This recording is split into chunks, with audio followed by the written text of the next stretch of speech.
Thank you, Anne, for being here. Thank you for asking me. So let's begin with this question on decisions that affect your future. And that's not a question, you just have free reign with that. What are decisions that affect your future? Oh my gosh.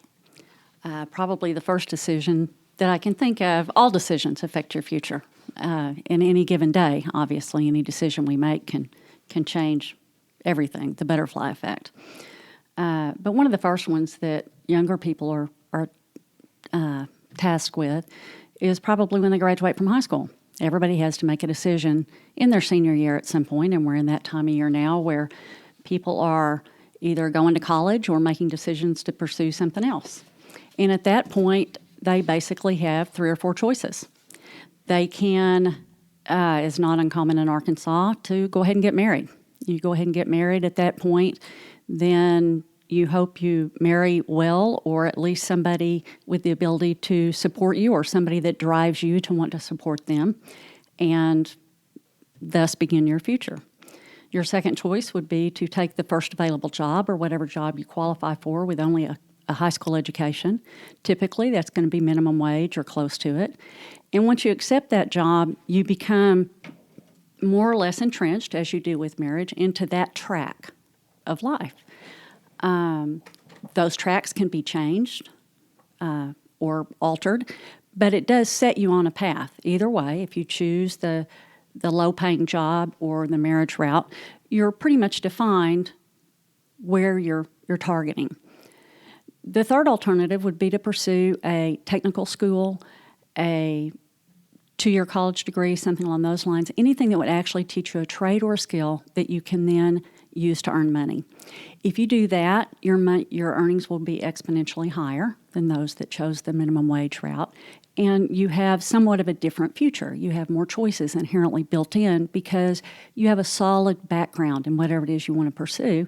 Plus, you have the single biggest advantage, even over a college graduate, and that is when you finish technical school or trade school, you now have experience, because everybody says experienced only. Need apply. I'm like, how do you get, how does anybody with their first job get that?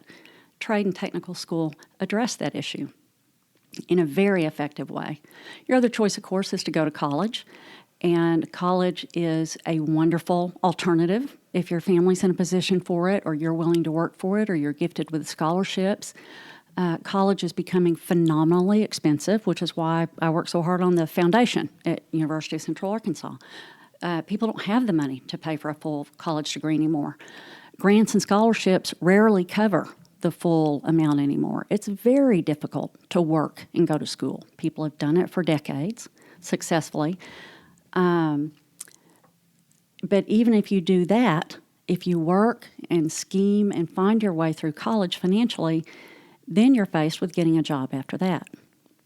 And one of 2 things is going to affect that, and that's the decisions you made once you got to college. What did you take? Did you take, like I did, history, English, and political science? I had a triple major. That will not buy me the coffee sitting next to me in a cup. That and $5 won't buy me a cup most places. And that's more than I made in an hour the first year I got out with my master's degree. It's insane. A liberal arts degree is wonderful. It teaches you to think. It teaches you to reason. It teaches you to interact with the world. It teaches you many, many things. Those things can be learned in any number of degrees that will give you a job. And while I'm a passionate believer in the liberal arts, I'm probably past the point, just based on my own personal experience, where I think it's a valuable use for your finances in a college degree. There are too many degrees that will give you employment that will surpass employment without that degree, whether it's medical, science, accounting. There are any number of tacks you can take. Learn to develop a business. Go to an entrepreneurial school. Classical education is wonderful. If you have the ability to pursue it without financial concerns, then it's great. But if you need a job and you need to make your own way after college, you need to make sure that whatever you do after high school and after college put you in the best position to pursue the path you want to live in. So if someone is entering high school, what do they need to be considering? Wow, we're talking about 8th and the ninth grade, literally, at that age. And what they're considering at that point has nothing to do with, I mean, let's face it, we all know what we were considering. Generally, at that point, if we're female, was the opposite sex, and if we're male, was whatever sports we could play. At that point, if there's any way you can look into the programs that now offer dual credit throughout high school. I don't think they're open to ninth graders per se, but ninth grade is when you position yourself to get into them. I know that Southside and Northside here in Fort Smith both offer dual credit with local universities. You can conceivably graduate, and kids do every single year, with a full year of college already under your belt. It is possible, although I don't know anybody personally that's done it, it is actually possible to graduate simultaneously in the state of Arkansas with both an associate's degree, 2 years of college, an associate's degree, and your high school diploma the same day. And at that point, it's basically free. You are taking classes with credit for both places, whether they are AP classes, which are the advanced classes, or you're actually taking courses that are creditable at both institutions. Both of them extremely valuable programs. They existed even back in the 70s when I was in high school to some extent through DECA, I believe it was called, and some others now. And it's phenomenal. Get the most you can. Even if you don't go to college later, whatever you've got under your belt is going to look good and will help you. That's probably the most valuable thing I can say. Now, if I back up from that, I just spent last weekend with some incredible young adults aging out of foster care. And the local junior league had put on something called Independent City, where those kids were brought in, businesses from police to game wardens to all different businesses around town had booths there, and they would tell them what possibilities they have. These kids with, I'm talking no support. I was tasked with helping them with resumes. And so I said, well, just put your name and phone number on the top of the paper. 17, 18-year-old kids at my table, not one of them had a phone number. My kids had phones by the time they were in 4th or 5th grade, I'm embarrassed to say. So it's a very different lifestyle. But it kind of brings into focus what decisions you have to make. And those kids are making decisions now to go ahead and pursue things. Some of those kids had a year or 2 years of associate's degree already through Greenwood, Southside, or Northside because they made the decision to do so. The hardest decision for those kids was not whether to do it, it was how to get to school. One of them, in my day, would have had the truant officer come after him. He can't get to school, literally. He has no means, he lives too far, and he misses more than he goes. But he's still accruing these credits through incredible willpower. So your first decision is to go. Your first decision in 9th grade, boys and girls, is to get up every morning and go. Because if you don't, you won't get anywhere. I have clients come in my office all the time with their hopes and dreams and everything, and I'll kind of lay out some options on ways for them to get there. And they'll say, ooh, I don't like that one. I don't like that one. Let's do this one. I'm okay. And they'll say, well, I don't like this about this one. Sometimes you have to do the things you don't want to do or the hard things before you get to do the fun things, no matter what your dreams are. And that's true your whole life. Sometimes you have to pay a little price before you get there. Not much gets handed to us. If you are young, you may not understand what opportunities are available to you. What are the major opportunities during your high school years that are available? The most available opportunities, the first thing I would say is don't stand in line waiting for DHS or the government to hand you a phone or a car or anything else. Figure out a way to do it. Use public transportation. There are countries all over the world, every country outside of the United States, people get places without cars. Get to where you need to go. Figure out an effective way to get there and get a job. Get a job doesn't mean work, put in a 40-hour week. It means have a job where you get some job experience. By the time you're 16, you're old enough to go get on a bus or rely on people for rides or hike. Take your bicycle. Do whatever it takes. Get somewhere and get a job. Even if it's just lightweight part-time job, do something to get the experience of showing up and answering to other people for a while. Your parents do not count, nor does working for family business. That doesn't count. Believe me, I did it. It doesn't count. Once you do that, then look at your school life. Make sure you get to school. Make sure, we all don't feel well sometimes. That's okay. Take a day off. Learn to value your time by yourself and learn to treat yourself well. But learn to do what's expected of you, too. If you have things due, turn them in. Don't just skate by and think, I'm too smart for this. Because at some point, if you haven't proven that you're that smart, nobody's going to believe it. That's the biggest issue. Make your decisions. Take classes you can pass.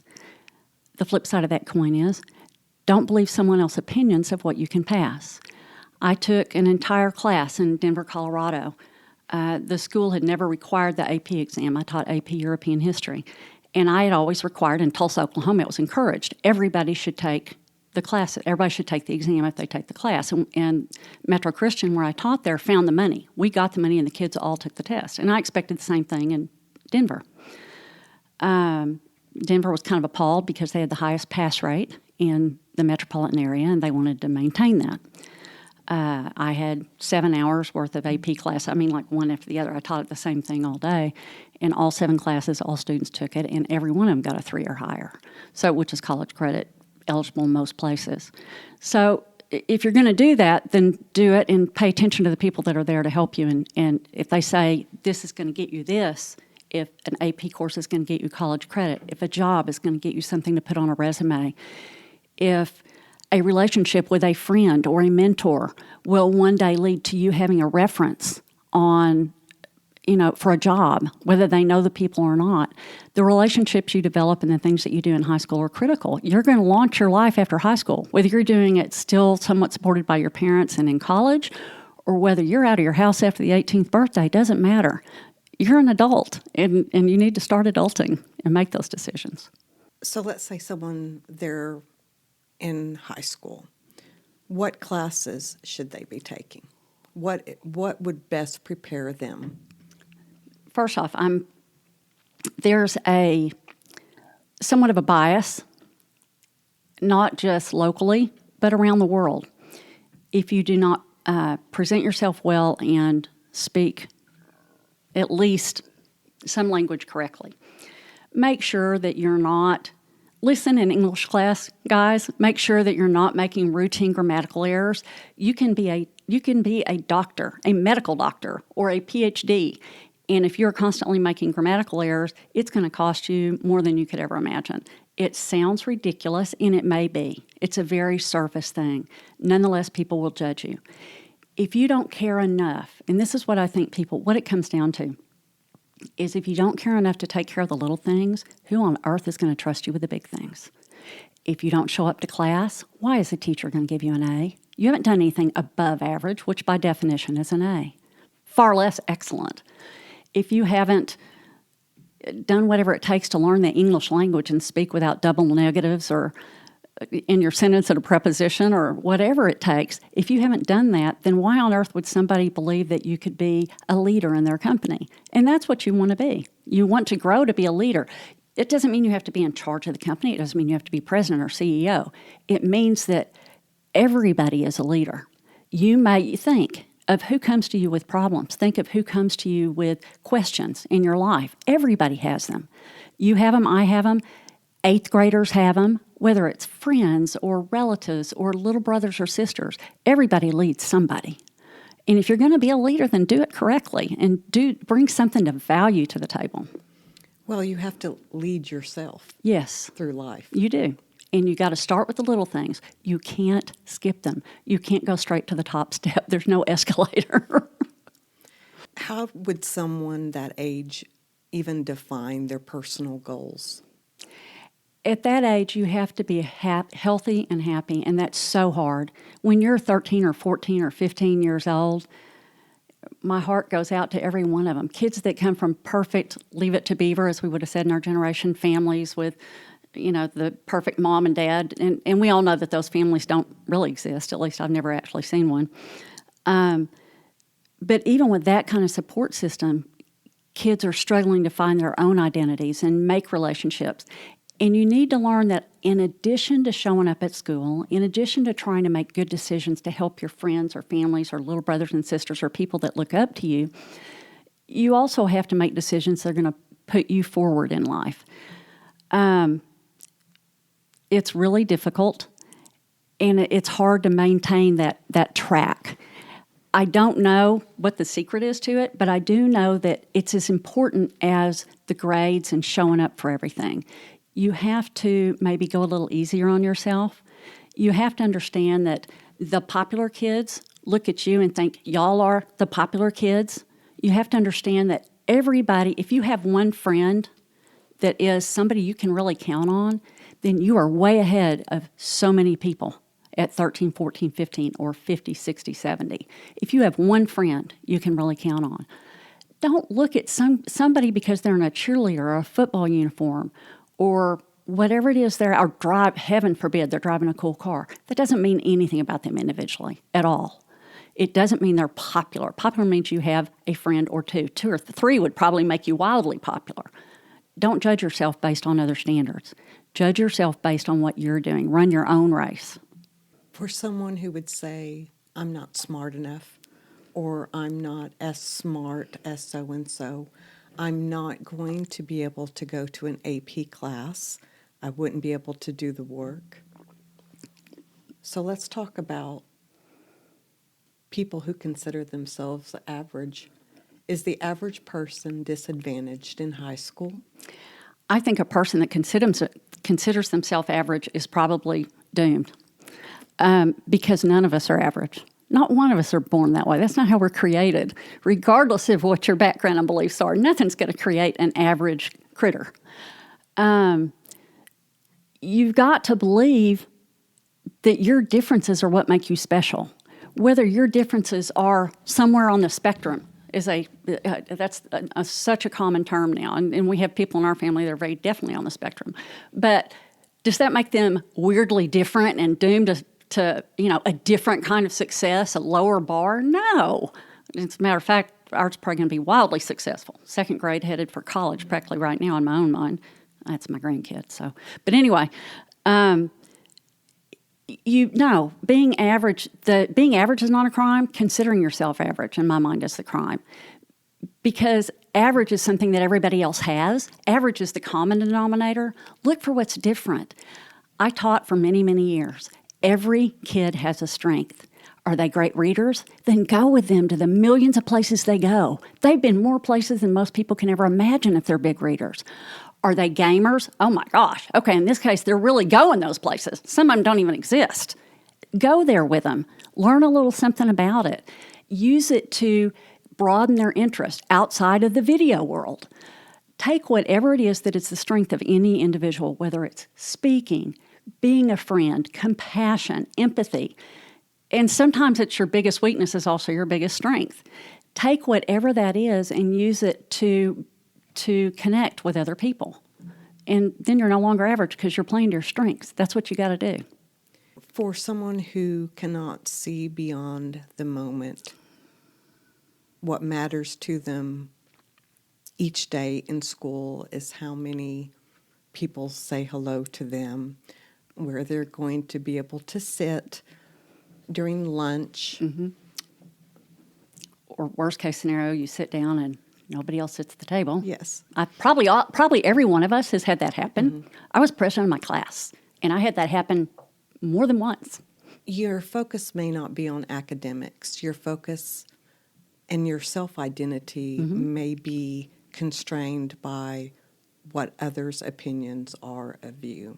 Can you speak a little bit about differentiating the two? What really matters? What really matters, and I don't know how you can teach somebody, especially early years in high school, but any time in high school, I don't know how you can teach them that what other people think doesn't matter. People will develop an entire personality that says, I don't care what other people think, it doesn't matter. And those tend to be the rebels. Often they're the ones wearing all black, and they're but even then, they've developed this personality, this counter personality that brings attention to them. So it's not, we can't discount the socio and economic impacts of a child's background at that age, because in many ways it defines them. if parents are scraping by both on minimum wage jobs, living paycheck to paycheck, trying to keep clothes on their backs, then the kid will be one of two things. They'll either think they're condemned for life, or they might be determined to get out of it. And the saddest alternative to me would be that they are stuck in the middle somewhere where they're just numb to everything. And I think it's the job of almost every adult that interacts with young people, especially, and teachers do this on a daily basis. Every teacher changes hundreds of lives every year, hopefully mostly for the better. But every individual that interacts with kids at that age, you've got to find what their strong points are. Even a child who instantly rubs you the wrong way is going to have something in common with you. And it's up to the adult to find it, not the kid. And it's up to adults in that child's life to make that child aware of what those points are, that they have a strength and that they can depend on that, and that they aren't average. They don't have to settle for anything. So we've talked about the academic aspect of it, classes to take, perhaps degrees that they might aspire to if they go to college. What can you expect leaving high school and going into college? Once you leave high school, you have 3 or 4 choices. The easiest choice is often to stay at home, if your parents will let you, get a nice minimum wage job or whatever job you can get with a high school degree, which is pretty much going to be limited to minimum wage, and begin your life. Try to save enough money to move out of the house eventually, and try to do it the right way. And we can talk about that in a little bit. But the next choice above that, and one that's not uncommon, go ahead and get married. It's not the end of the world, but many ways it's going to depend on one or the other of the young couple to determine what their lifestyle is. Is that one going to immediately get a job that their high school qualifies them for, and they're going to remain with one or both of them working in that track for the rest of their life? Is one going to work while the other goes to school or trade school or has the ability to learn something that will build a career, which makes a difference? The third alternative is a trade. Learn a trade, apprentice, go to some sort of trade school, for instance, welding. There are many of them. CDL for truck driving. There are so many, and people have no idea how much money can be made in some of those. Learning plumbing, welding, that kind of thing is, in many instances, properly handled, a license to print money the rest of their lives. There are many wonderful things about that. But if you limit yourself upon graduation to minimum wage jobs the rest of your life, it's a very hard track to dig yourself out of. It can be done and has been done by many people that I know and love, but it's tough. It's one thing to launch yourself into a trade school or an apprenticeship or a job where you can learn on the job and increase your responsibilities and your pay that way. If you are flipping burgers at McDonald's, that's what you're going to be doing the rest of your life. And if that's okay with you, then learn to live within those means. It is difficult today, but it can be done, and that's okay. If you're happy with that, then allocate the money properly and use it, and make sure that you can retire one day and raise your children. But other than that, postgraduate education, post-high school education is extremely important. After trade school, of course, the next step up would be to go to college if you choose to do that, and you can do it without incurring hundreds of thousands of dollars of debt. That's the ideal situation. Again, if you go to college, try to choose a degree that's going to make you some money. Hopefully by then you've learned to think and reason, or you will continue to learn it, because if you can't, nobody's going to hire you anyway. What would someone's life look like if they left high school and worked a minimum wage job? What would their life look like?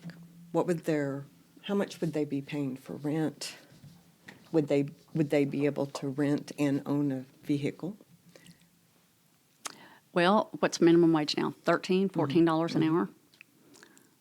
So do the math. They're making, $400 or $500 a week, a couple of $1,000s a month. I remember when that was pretty sweet money. I happened to look at rental houses this morning just for a project I'm doing, completely unrelated to anything else. And a 2-bedroom, 1-bath rent north of, is sort of over in the industrial area of town, in a fairly rundown neighborhood, was $865 a month. 2 bedrooms, 1 bath. A 3-bedroom, 2-bath was north of $1,500 a month. So that's out of the question. I would think the person's job is going to depend on what they want to do with it. Personally, if I were living that lifestyle, if that's what I wanted to do, if I was happy and thought, I want to put my hours in and leave and not have any responsibility, I want to leave my job at my job, and there are a lot of times I've thought that, and everybody will, and I want to leave and I want to go do my own thing. That's fine, but you have to make the best of it. I don't know that I would choose to live in an industrial area in a rundown home. I would probably find a way to work, lease, owner finance a little piece of land somewhere a little bit outside of town, just far enough that I could still get into everything, but far enough out I could afford it, and try to work with that. Whether it's you buy a metal building and build it in, or start with a tent, or whatever you've got to do, at least you've got some fresh air and room for children and everything else if you're out there. That would be my personal choice. But the lives that people choose are very individualized. Many people want and need to be in an urban area, and there's nothing wrong with that. Close to schools, and there's all sorts of strong points to it. You eliminate your choices by the choice of the job. When you choose the path that you're going to take, you need to take those into account. The price that you pay for choosing the lower wage job is not that the job was thrust upon you or that it was your only option. It was the choice that you made. Nobody's going to make that decision but you. And once you make that choice at 17 or 18, you can't blame everybody else the rest of your life for the decisions you made. You can't blame your childhood. Those things all happened in the past. Regardless of what you choose when you get out of high school, you have to own it. We have to own. I always tell my kids that the single best way to disarm anybody when they screw up is to go, oh my gosh, I blew it. I am so sorry. Coming up with an excuse doesn't impress anybody in any circumstance. So if you're going to choose that life, then you have to accept the fact that you're not going to be buying $8 movie tickets. You're going to be having movie night at home on the couch with your kids, which is kind of a fun thing to do sometimes. But you have to be much more creative. You have to realize that the friends you make will probably share those values and do things in common. Try to find your village. So let's go back. You're still in high school, and you have the opportunity to take the SAT or the ACT. Should you be paying someone to help coach you to get the best score? Should you be buying a book to help guide you through the process? How many times should you take it? Just what are some best practices? I don't know how much we've actually talked about what I've done. I actually created an ACT prep course many years ago, and we were incredibly successful. It went on for many years. Is that the best way to prep? No. And I would tell parents before they handed us the money for the school that that's not the single best way. Statistics show that the most effective way to do better on standardized exams is to take it over and over and over again. And I don't mean paying and going in and sitting in the room and taking it. In the 80s and 90s, Barron's had books out. They still do. Although now they have computer programs, and the experience has become incredibly realistic. You can do it online. The single best advice I could give anybody that has a student motivated to perform well on those tests is to somehow define a time period. I would recommend 3 or 4 hour evenings once or twice a week where they do nothing but that. And that time is sacred, and you guard it fiercely for them. If your student will do that 2 to 3 times a week for 6 weeks, they'll score exponentially better than they would have otherwise. Prep classes are wonderful for people that can afford them. They're not necessary. They don't make any more difference than those programs would. The biggest difference is when those kids showed up at school at 5:30 in the afternoon or 6 o'clock or whatever time we started, they were dedicated. They had to stay 3 hours and they had to listen to us. And they had to take the tests over and over. And then we corrected them and we had to go over everything they had done wrong and reteach it. And that can all be done online. It all comes down to self-discipline. So you're going to take the test, you're going to do well on the test, and now it's time to considering the degree that you want to have. Do you choose a college based on where your friends are going, or do you choose a college based upon the best education you could get for the field that you want to go in? That's a really good question. Most everybody I know chose based on where their friends were going. I went out of state, and I was the only person from Fort Smith in that year that went to that college. I don't know that one way is better than the other at all. I went to one because it specialized in a career that I never pursued. So the school I went to was largely medical. Virtually everybody I knew there was a doctor or nurse. I graduated with a degree in history, English, and political science. So because of that, and because so many people change majors, and believe me, as a junior or senior in high school, you already know that people change majors multiple times. I would probably go to a school that is strong in your interests, but I would not narrow it down simply to one job choice. I would go to the school that was, first of all, if you have multiple offers, I would go to the best rated school. If you have an offer from an Ivy League, I would go there. If they're going to pay for it, hands down, I would go there. If you can get in and cover the finances. Because schools like that offer you things outside of the basic degree. I will tell you this, that a degree from an Ivy League school or an elite school that's even just below the Ivy League, those degrees, once you get out of your first job, the place you got your degree, somebody might notice it, but it's never going to make a difference, or very rarely. What makes a difference in college, and this is true whether you go to the University of Arkansas or Ivy League or anywhere, are the people that you meet and the relationships that you develop. If you go to college and you're a hermit and you work all the time, you're not in school, and you don't socialize and anything else, the relationships that you develop in college create more opportunities than the degree does itself, probably. College is a wonderful thing, don't get me wrong. My two daughters, one of them's already got a master's and the other one's finishing it this year. So, excuse me, I'm a big believer in education. But as far as choosing a college, there is not one bit of difference in someone that becomes a nurse or a teacher or a doctor out of University of Arkansas at Fort Smith and then the Arkansas College of Medical Sciences here. There's no difference. They still have MD or RN after their name. Zero difference between that and whether they got it at Cornell or Harvard. The difference is in the relationships you develop. So get your degree in the place you're most comfortable and you're going to do well, and be able to have some time to develop relationships in the college. What should you be doing in college? Studying and playing.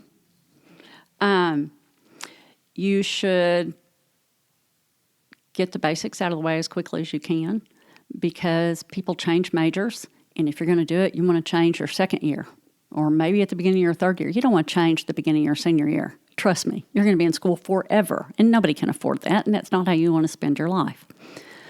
Get the basics out of the way and try to get into your core courses for whatever it is you want to do as quickly as possible. Again, if you have some of the core courses cleared out through high school dual credit, boom, you've got a big head start. And you can spend college exploring that course catalog like candy, with summers in Europe and anything else. I mean, there's a million things you can do. What about intern? Interning is a wonderful thing. It gives you experience.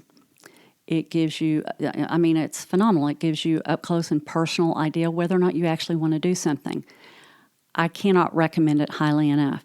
Not all professions lend themselves to interning, but spend time around whatever it is you think you want to do.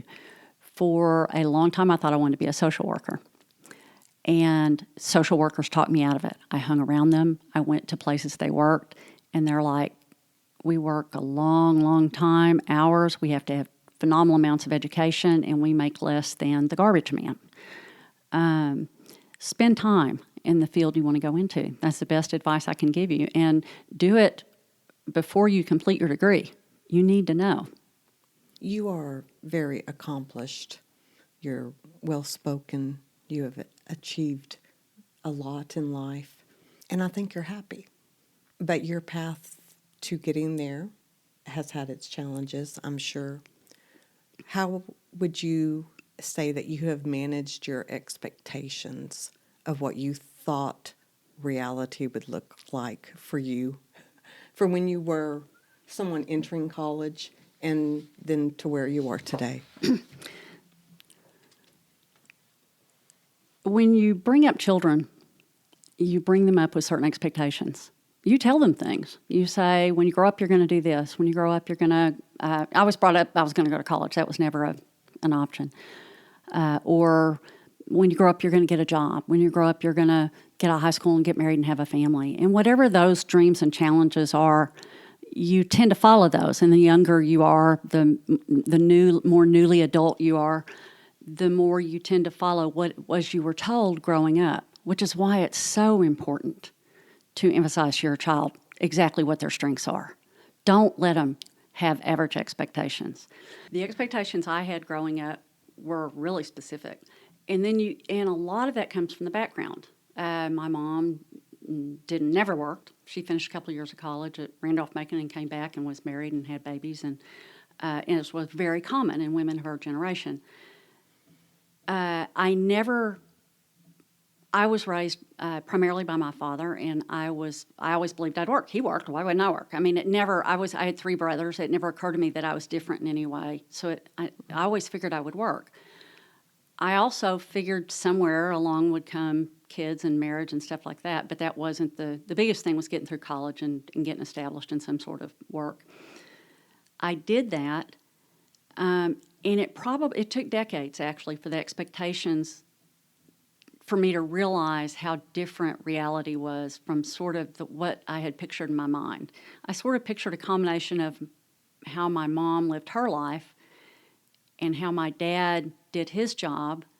And in my mind, it was all going to be rolled in, and then you throw in a successful marriage and brilliant children and all that. And then you get hit with the fact that marriage is a relationship with another human being, and unless somebody finds somebody that doesn't exist yet, I don't think. Pull your mic up for you. I'm sorry. No other human is perfect, and it's difficult to navigate any relationship, whether it's a best friend or a husband or whatever.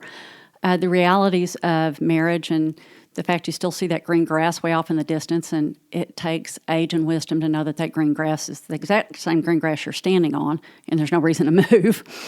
To learn all that is the first thing, because that hits you so fully in the face early on. And once you get past that and you can look back and think, wait a minute, I got all this education and this was supposed to happen by 30 or 40 or 50.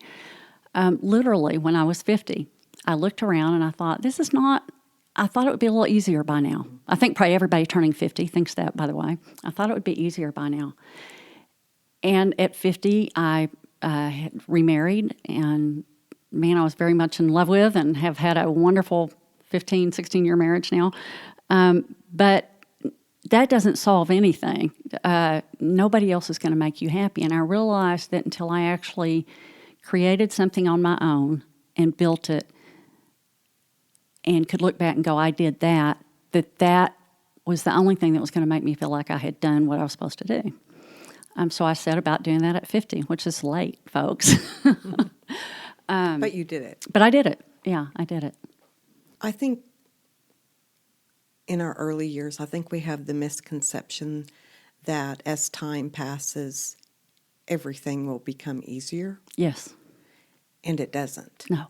It is a continual discipline to be constantly bettering yourself, and that applies to what you think of yourself. It's your mental health, you're managing that. You're managing careers, you're managing perhaps family. So much goes into the mix. And, I hear, and I'm sure you do too, a lot of youth that just absolutely feel lost, or they feel that they are failing because it hasn't been easy for them. And I think we just have to say it's not going to be easy. It's not. And I don't know any age at which it becomes easy. I think it tends to be whatever the next big milestone is. I mean, they've written, lately in the last 20 years, they've written a lot of songs about it. If I'm going to turn 16, everything's going to change. I'm going to get my driver's license and freedom. I'm going to be 18. I'll be a legal adult and nobody can tell me what to do. I'm going to be 21. I can drink alcohol or do whatever I need to. I'm going to be 30. I'll be grown up then. I'm going to be 40. Everybody's got it together by then. I'm going to be 50. Oh, my God, what's going on? Why don't I have it together yet? And every milestone has its own expectations, I think. Whether they're internal or imposed on you by society, they have certain expectations. And I think it's up to us to realize that a lot of times, like if you're planning the trip of a lifetime, whether it's your honeymoon or just a vacation you've always dreamed of, planning the trip many times is way more important than the trip. It's way more exciting. It lasts longer. There are so many joys in the anticipation of what it is you're going to do with people you love and things you're going to see. And at some point, whether you're 18 or 80, you have to realize that life's that way, that it's the trips around the sun that are the fun part. And if you're not enjoying them, you need to do something to change it.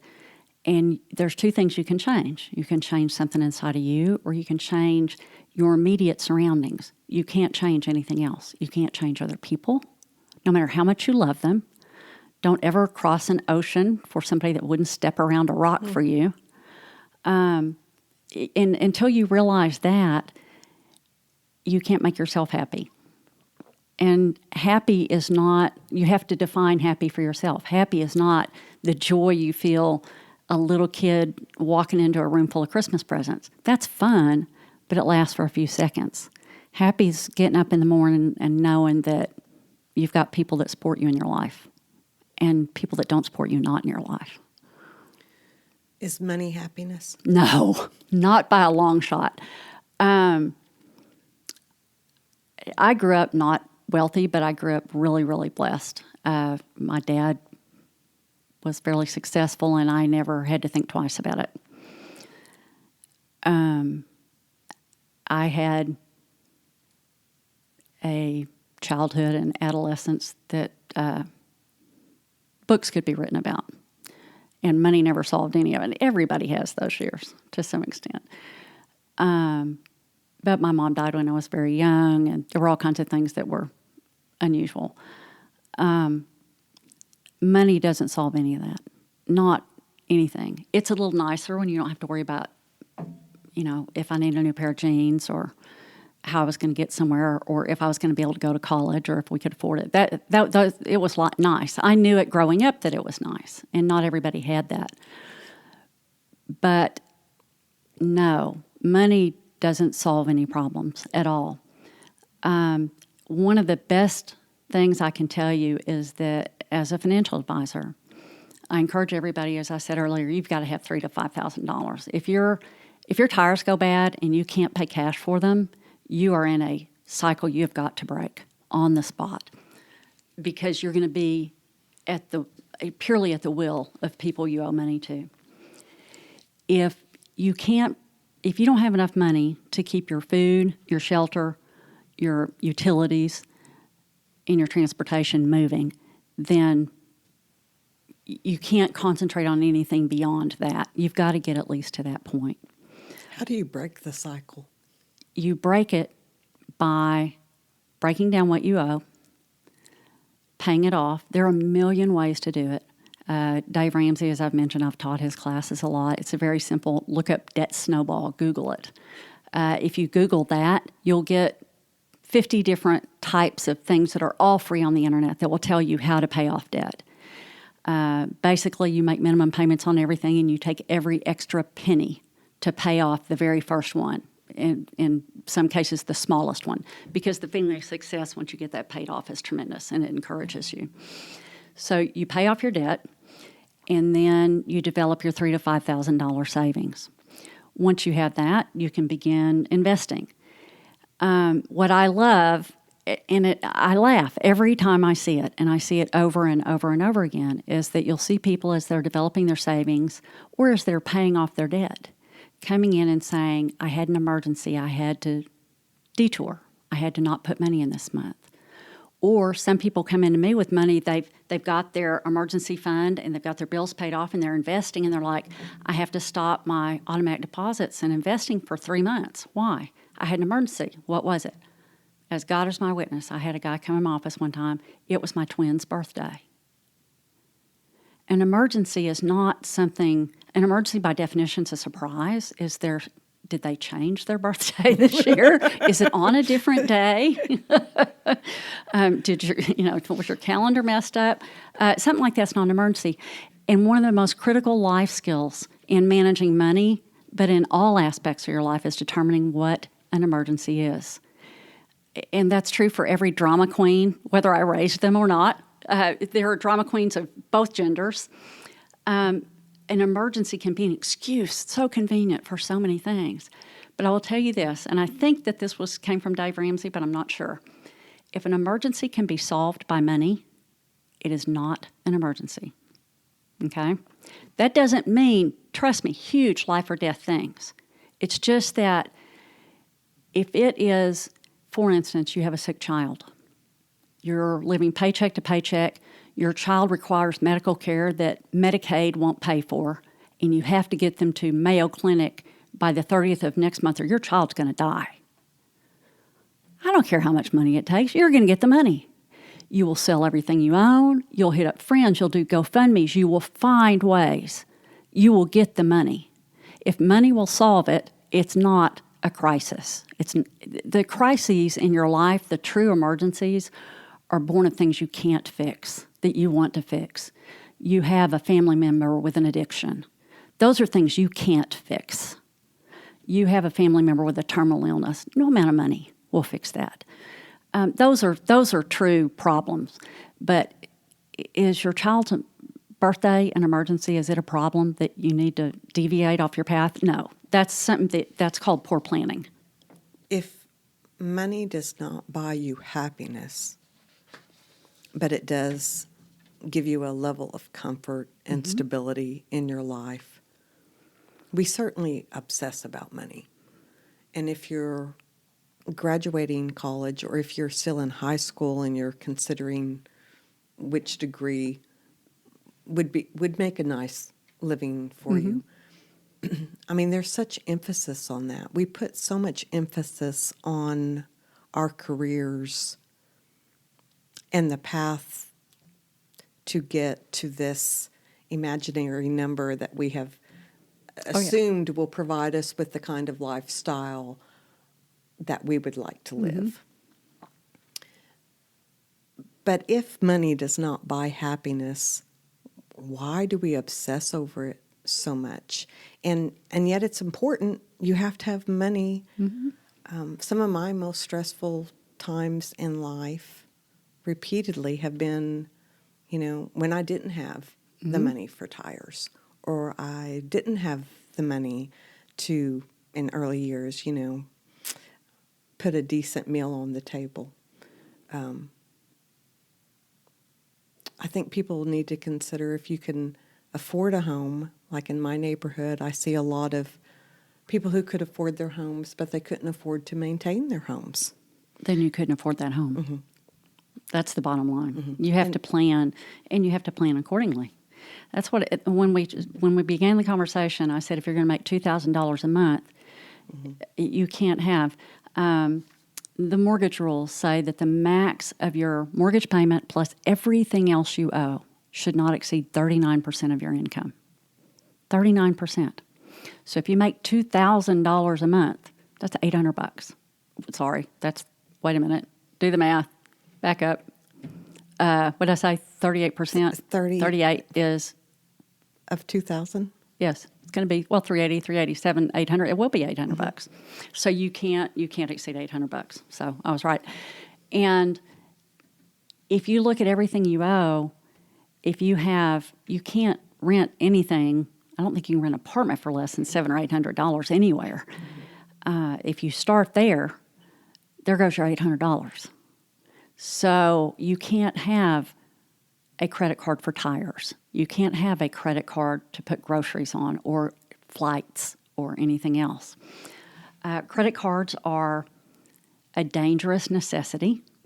We're in a very unreasonable time in the sense that to get the best price on things, many times you have to have an excellent credit score. And there are ways to get that excellent credit score without getting yourself into trouble. Always suggest that people start with many times you start right out of high school and you put $300 or something in a savings account at a bank. I know local credit unions here will do it, and they give you a credit card with a $100 or $300 limit on it.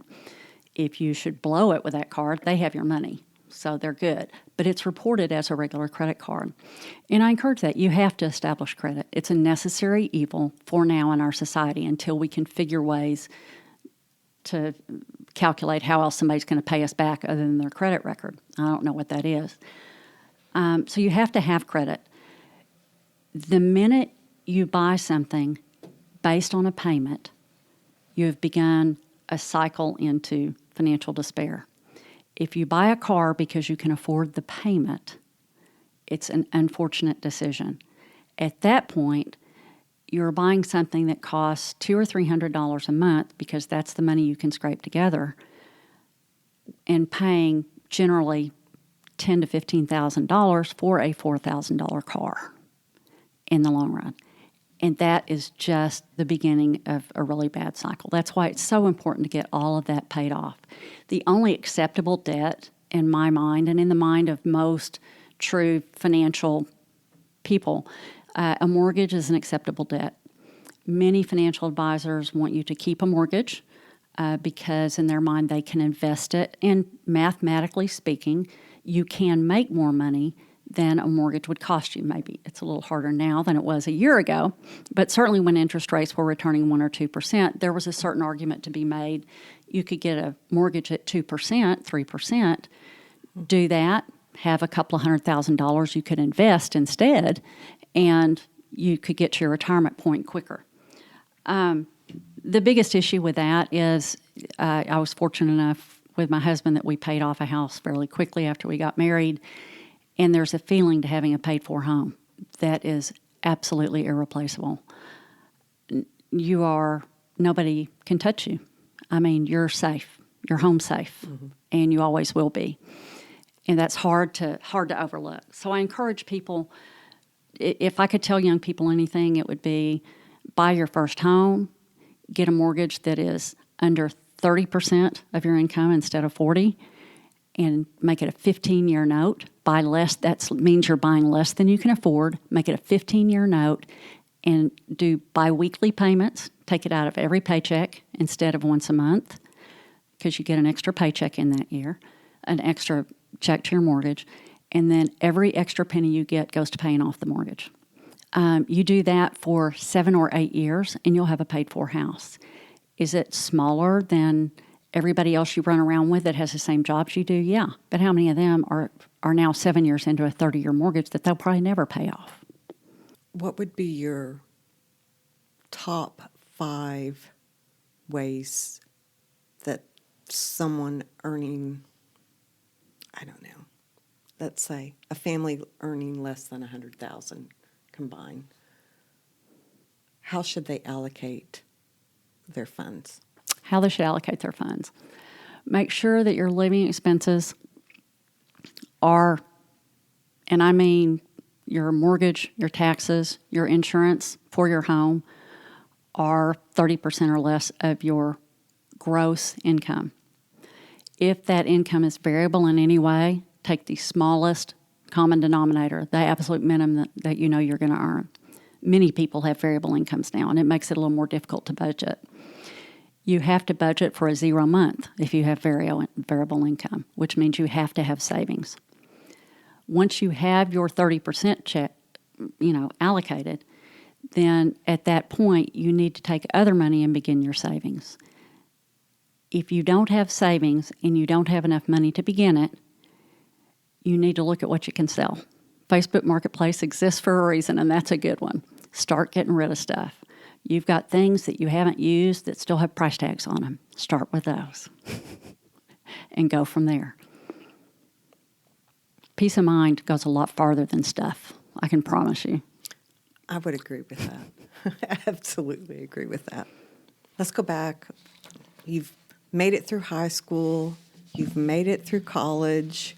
Now you're going to enter into the independent adult life. Let's talk some practical life skills here and finances. Let's talk about taxes. When is the tax date? When is what? The tax date, the tax deadline that everyone should have their taxes. April 15th? April 15th. Oh, there we go. Is this a test? I didn't prepare. Yes, you have to have your taxes filed by April 15th, and there are enough reminders of that, I think, publicly that everybody's going to know it. I will say this, with all due respect to friends of mine that prepare taxes, if you have a W-2 job, if you receive a W-2 at the end of the year and no other income statements, you don't get any 1099s or a large number of interest statements from banks and things like that with investment accounts. If you don't have any of that and you have simply a W-2 job, go online to any one of the free programs. It's not hard. It walks you through step by step. It will cost you $200 or $300 to have somebody file a W-2 tax return for you. Don't do that. It's easy, I promise. So you mentioned W-2 job. I understand what that is. Not everyone might understand. If we back up, let's say, okay, in high school you're going to, let's say you have your first job. Mm-hmm. Are they going to ask you how you want to be claimed, or are they going to assume that you have a parent who claims you? Are they going to ask you for anything for tax identity? Probably. They're going to hand you, everybody, when you get a job, you have to fill out something called a W-9. And there are people in their 50s that have had dozens of jobs that still are confounded by those. Our tax situation is somewhat unique in its complexity. The easiest way to do it is simply to ask the person who's giving you the form. Unfortunately, more and more often, those people don't know how to do it either. Mm-hmm. Always just assume you don't want anything deducted out of your paycheck. If you don't know anything else to do, if they don't reduce your paycheck for anything, at least you'll have the money to do things. The opposite way to do it, and there's a lot to be said both ways, is have the most deducted out of your paycheck, which means you put a 0 in there. And that's what I've done most of the time is. And it's kind of the lazy way out, but it's also the easy way out. If you put a 0, they're going to ask you how many deductions you want. If you put 0, they will always take the most out that they can, and generally you'll get some money back at the end of the year. So let the responsibility fall on the government as much as you can, and not on you. You don't want to have to try to outguess the government. There's no one that can memorize, not even the brightest accounting minds in the world have the Internal Revenue Code memorized. So you're working. They're Mm-hmm. going to ask you, your employer is going to ask you what deductions you want, what you want withheld. Clarify again what 0 means. If you withhold 0 for income taxes, that's the first thing they'll ask you is regarding income taxes. If you use 0 deductions on income taxes, that means you don't want any breaks, you want the full amount withheld. That's what 0 means. You don't want any breaks, you want the full amount withheld. And again, letting the government calculate how much you need to withhold based on just your paycheck size, the amount you get paid, is the safest way by far. They have charts that they use and they can calculate. And they tend to be generous. They take more than they need. And you get it back. That's the way the system's set up. The next thing that you get asked many times is, what else do you want? We offer health insurance. We will pay X number of dollars toward your health insurance. If you have a spouse or children that need to be covered, you're on the hook now for that. It didn't used to be that way. But you need to find out what that amount is and compare it to your alternatives. Oftentimes, if you're offered health insurance at work, there are no alternatives. It's very difficult to get medical coverage, for instance, in what we call the marketplace, if you're offered coverage through your job. Make the best decisions you can and try not to go on a wing and a prayer. The emergency room is not a doctor's office. It is not a place to go when you have a cold and a fever and need antibiotics. Don't use it that way. Be responsible. Try to get medical insurance. If you can't, find somebody, tell them you're paying cash, that it's all that you have and what you do for a living or how much money you make, and find somebody that will work with you. Those people exist out there. There's clinics for that. Don't depend on everybody else to pay your medical bills. Once you make that decision with health insurance, there are other options. If you're lucky, and this comes with everything from hourly jobs to top-line careers, your employer will offer some type of retirement plan. And at 18, a retirement plan seems like the most worthless thing in the world. You can't legally touch that money until you're 59 and a half years old, and that is lifetimes away. The flip side of that is some of that is free money to you. If an employer agrees to match every dollar you put in up to 3% of your income, and you put that 3% in, you won't miss 3% of your paycheck, but all of a sudden you just got, in addition to that, a 3% raise for free. They're matching at 100%. There is nowhere else in the world that you can give 3% of your paycheck and make 100% on it. You can't go to the casino and do that. You can't do it with Walmart stock. There is no investment that guarantees 100% return. So the very next thing you need to realize is once you are offered any sort of matching retirement plan, whatever they will match, that is the very bottom line of how much you contribute to it. That's the minimum. So when you get your W-2 and you file your taxes, but explain what you're going to see if you get a job. What's on your paycheck? When you get a job and you get your first paycheck, a lot of things will happen.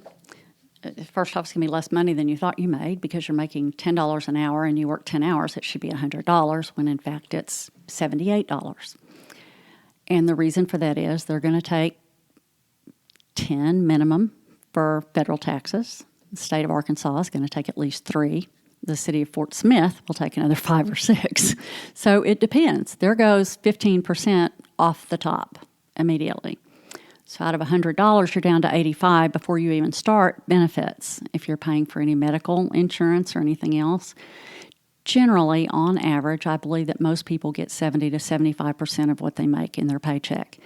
And it's always shocking. Teachers tend to get hit very hard. They have a wonderful retirement plan. It's a great job to retire from. They're not paid highly while they work, but they do get good retirement benefits. They pay for those benefits. There are many starting teachers that will see 60% of their pay. And a large subsection of teachers are only paid once a month. So imagine working and working and working and getting paid, $30,000 a year, and you get your first paycheck and you think, well, at least I'm making $30,000 a year, and your first check is 60% of the amount of money you made. It's kind of a moment of realization. Mm-hmm. And you have to account for that when you are buying a house or a car or anything else, because that money, you're not getting it back anytime soon. So if a young adult looks at their paycheck and they have been offered some employee benefits, and they look at their paycheck and they're like, oh my gosh, I need more money. Do you drop the 401k so you can afford your first house?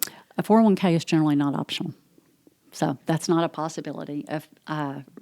When an employer puts a 401k in, their employees are required to participate. They are not required. They cannot require them to contribute anything to it. I believe some now may be leaning towards some minimums. But it is, obviously it would not be a good decision because you're condemning yourself to a life of poverty, basically, if you don't participate. And the short-term gratification of buying a home any sooner would only put you into a position then of how are you going to pay for the home and its continuing upkeep and the maintenance and your heat and air and things like that. So you can't jumpstart adulthood, even though we want to, beginning at age 13 or 14, those milestones come up and everybody wants to jumpstart it, whether it's getting your driver's license, turning 18 or 21, or getting married or having a baby or buying a bigger, nicer car or a bigger, nicer house. Everybody wants to shortcut it. And at some point you need to sit back, look at what you have, and realize that if you are worried about how you're going to pay for it, the loss of your peace of mind is not worth it. If you cannot easily afford it, don't do it.